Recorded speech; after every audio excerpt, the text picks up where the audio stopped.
All right, guys, today I get to knock something off my bucket list, and that is I get to try out an OG Marshall JCM 800 2203 from the early to mid 80s. Let's get started.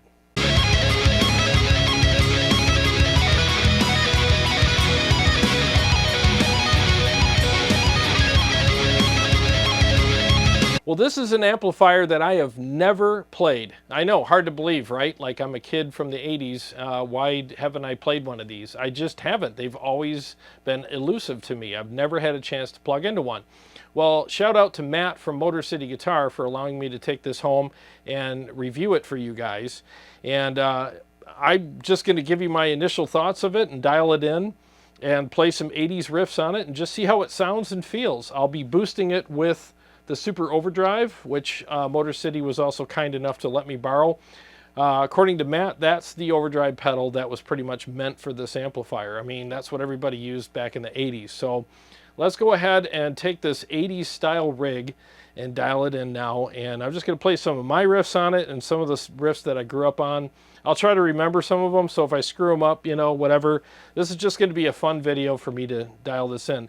Now, this is an amplifier, I think it's from, now don't quote me on this, I think it was like 83 to 85, somewhere around there. And there's no effects loop on it, so there's not going to be any effects on it at all. So that's going to be interesting. And by the way, I'll be playing it through my Mesa 212 cab, which is mic'd with a combination of the Royer 121 and the SM57. So let's go ahead and start turning the knobs and kicking the tires.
Okay, so what I've found is all of the EQ knobs are pretty freaking subtle on this thing. So I wanted to try diming everything because I've heard a lot of people say, you just dime it all, you know? So I did that and I didn't notice a huge difference. I mean, there's definitely a difference, but interestingly enough, I mean, there wasn't too much of anything, you know what I mean? Like, you know, on some of these, you know, more modern amps, when you dime the bass or the treble or presence or, you know, mids or whatever, I mean, some pretty extreme things happen. But on this amplifier, it didn't get too extreme compared to most of the amps that I'm used to dialing in.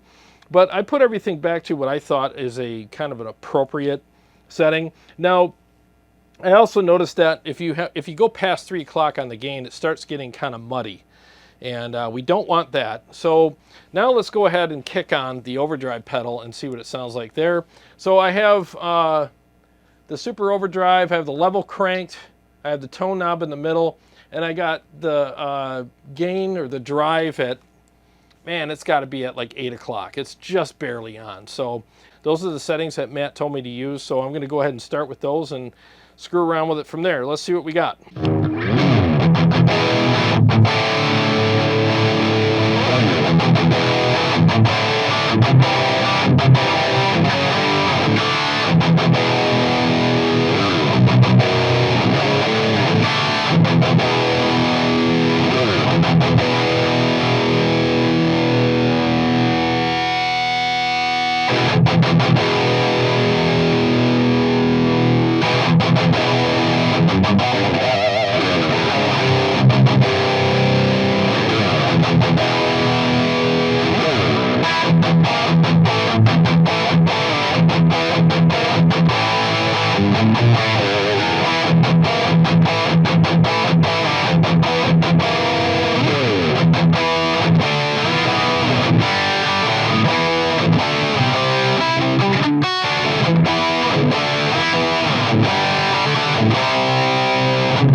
Well, I have to admit, that was kind of a fun little trip down memory lane for me. I haven't played that Priest song in a long time. Just so you know, for reference purposes, that was Locked In off of their Turbo album. I loved that album. I know it was controversial, but there was some really good songs on that album. I really dug it. A lot of good memories from that album. A lot of good nights cruising around listening to that, and you know, the stuff we did back in the 80s. Anyways, yeah, it tightens up really nice and gets really responsive, and it's got a thicker top end. Even when you boost it, it doesn't thin out. You know, it's still got that kind of beefiness to it. Not a lot of gain on this amp. Probably not something I would use for the stuff that I play today, but it's still really cool to be able to play through something like this because it's been on so many albums that I grew up with, you know? And the one thing that I kind of figured out when I was playing this is that you really got to work the strings when you're playing this amplifier.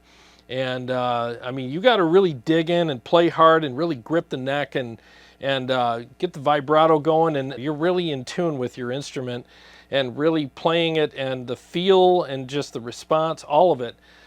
You have a lot more say in all the nuance that's going to come through this amplifier. So I get why, especially the old school guys, when they play through stuff that's got a lot of gain in it, they're kind of like, yeah, but it's kind of hiding all the nuance that's me. You know, I want all that stuff to come through. So I totally get that. Now, guys like me who have always played through more higher gain stuff, I've learned how to still have my signature on the notes that I'm playing and the riffs that I'm playing. But I think it's easier to play the higher gain stuff, but you still have to find a way to put your signature on things, where amps like this, it's easier to have all of your characteristics and your playing come through, but it's harder to play the amplifier. So there's a trade-off between amps like this and the more modern high gain amplifiers. But that being said, this is actually a pretty freaking cool amp. I get why people like these. If you're playing modern metal and doing a lot of shredding, this amp's gonna definitely fight you quite a bit, and I don't really know if it can do modern metal, you know, and sound appropriate in that genre, because it, as good as it sounds, I just don't think it's fitting for modern metal. But hey, let's play some of my stupid riffs on it and see how it sounds with those.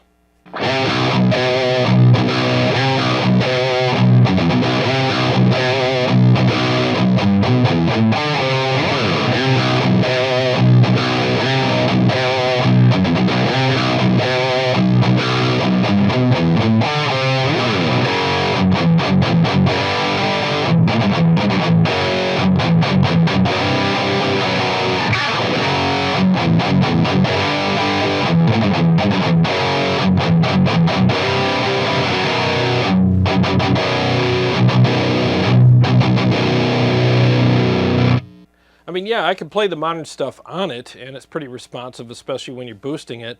It doesn't have that texture, aggression, and that more modern voicing that I look for, but it actually sounded pretty good. Would I switch to it for modern metal? No, but it actually sounds pretty good. Like, again, I have a lot of respect for this amplifier. I have more respect for it now that I've actually played it. I always wondered how these amplifiers would be, so glad I got a chance to, you know, plug into it and just, you know, screw around with it a little bit. Pretty easy to dial in, nothing too crazy. Just, you know, keep everything at noon, crank the gain up to about 3 o'clock, and I don't know, I mean, here's the settings. You know, nothing too crazy. I had the presence up a little bit, and like I said, even when I dimed it, it still sounded okay. I wonder if I dimed it with the overdrive pedal on, what that would sound like. You know what? Let's screw around with it and find out.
Actually, that kind of works too. So what I did also is I cranked the tone knob all the way up on the overdrive pedal. That seemed to give it a little more edge, a little more texture on the top end, more bite. And, you know, when I cranked all these knobs up too, they kind of gave it a little more modern voicing as well, which is, you know, weird. You know, so bear with me. You know, like I said, I have never played one of these before. I always wanted to try doing some of this stuff. So it's strange how these knobs, they're pretty subtle. They don't do a ton, but there's definitely some subtle voicing changes that happens when you turn them all the way up. Pretty interesting. So now, let me switch from the, you know, the super overdrive to, let's try the KSR Eros. That's a pretty nasty pedal. So when you see me reach down, that means I'm turning it on. And basically how I have it set up is I got the fat and clip switches on. and the EQ on it's pretty much flat. So let's see where we're at with that.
Well, the KSR Eros pedal definitely kicked it into another gear. That was freaking awesome. Yeah, it definitely got more responsive, a little nastier, and I could play some leads on it, and it felt pretty good. There's some pretty good articulation with the leads too, you know. So yeah, I really enjoyed playing this amplifier. I finally got to try one. I know it's weird, right? Like, it seems like everybody's played a Marshall JCM 800. Everybody but me. I finally got a chance to play one. So I wanted to share this moment with you guys. So I hope you guys enjoyed the video. And if you have one of these amplifiers, let me know how you like it and how you utilize the amp and maybe what you boost it with and maybe what your settings are. Well, thanks for watching. I really hope you guys enjoyed this video as much as I did. This was actually really fun. And again, thank you, Matt and Motor City Guitar, for allowing me to take this home and share it with everybody in the audience here. And by the way, if you guys are looking for a great deal on a good piece of gear, there's an affiliate link in the description of this video. Go ahead and click that and shop at Motor City and get something really cool for yourself and get a great deal on it. They ship anywhere in the continental US. And I'm sure there's something at that store that you guys need. You know, they got a lot of great stuff there. Well, to all my subscribers and Patreon supporters, thank you so much. And if you're new to the channel, please subscribe and click the bell so that you can be notified every time I come out with a new episode or go live. And if you guys want to support the channel, if you play Quad Cortex or Kempers, feel free to go on my website, which is also linked below, and get yourself a nice pack of profiles or captures for your Kemper or your Quad Cortex. Well, I got a lot more stuff coming up for you guys, and I'll see you on the next one.